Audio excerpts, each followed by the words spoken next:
La vida del ser humano y de toda la creación está dividida por un evento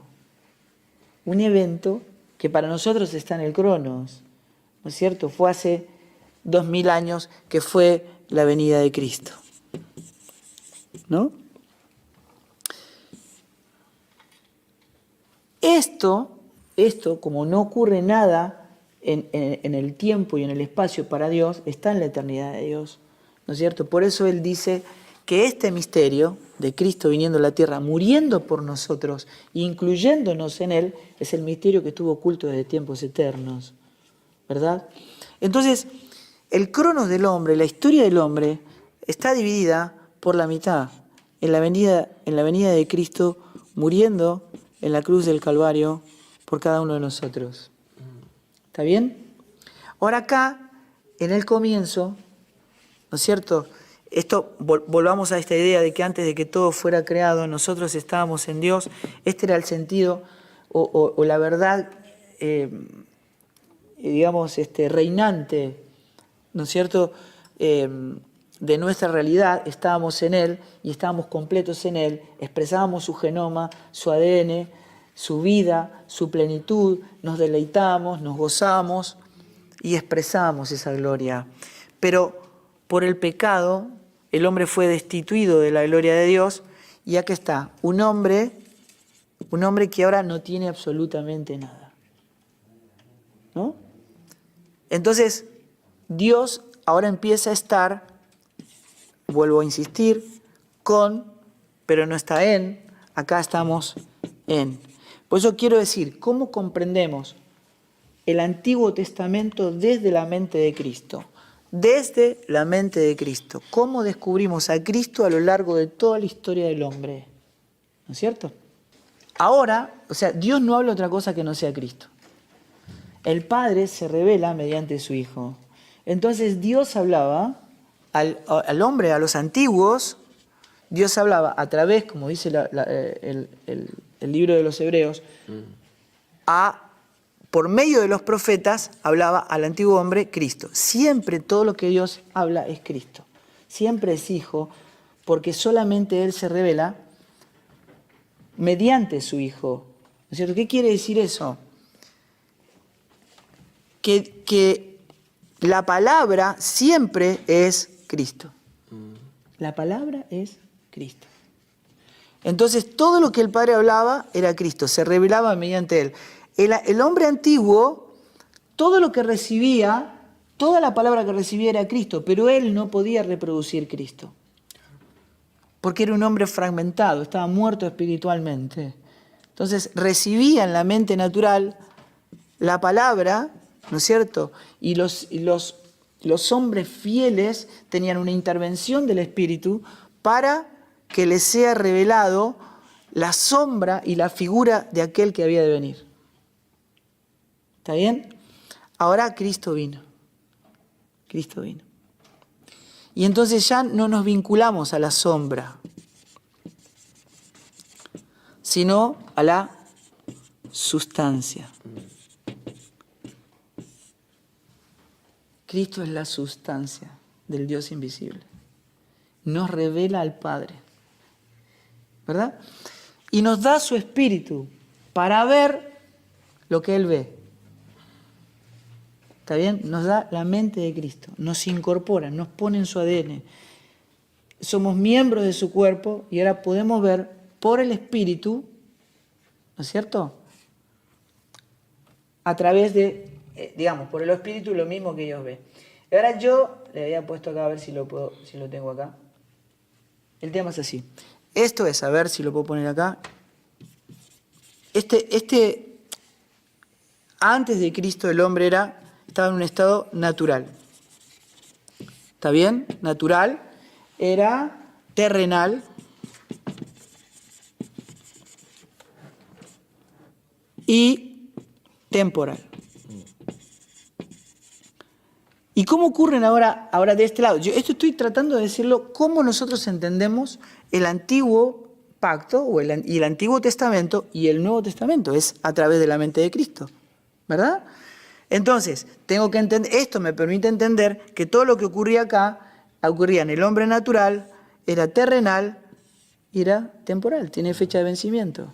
¿Está bien? Y todo lo que ocurre en Cristo es espiritual, es eterno y es celestial. Ahí está, el hombre celestial. No es de esta tierra. ¿Está bien? Ok. Esta es la gran diferencia. Nosotros estamos operando en esta naturaleza y esta naturaleza nos permite entender todo esto que pasa acá. O sea que yo no puedo traer una enseñanza del antiguo pacto al nuevo como si acá no hubiese pasado nada. Sí puedo entender todas estas enseñanzas cuando entiendo a quién le está hablando Dios, ¿no es cierto?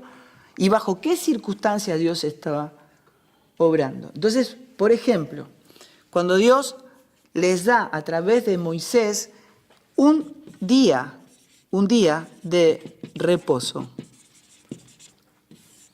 Esto era una sombra del verdadero reposo.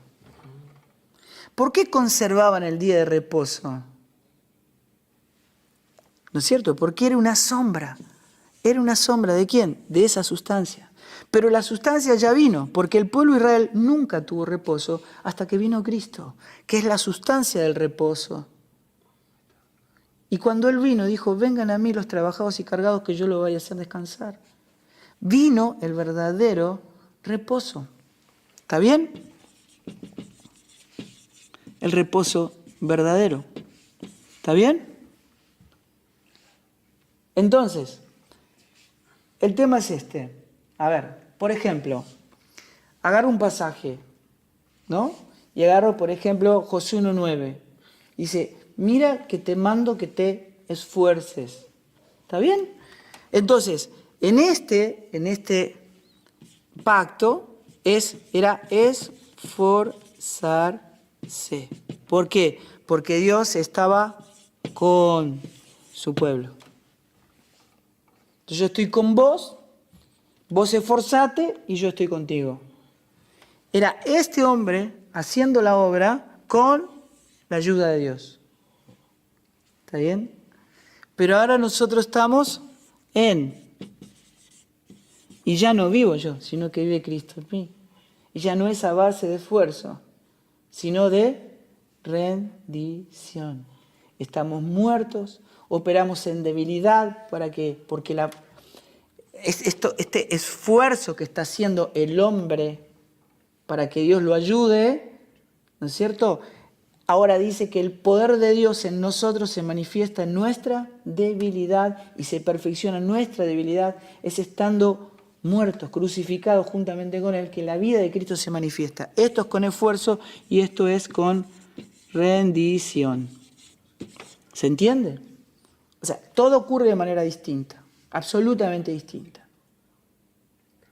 Entonces nosotros podemos decir, a ver, lo puedo plantear de esta manera, capaz que me va a ayudar esto.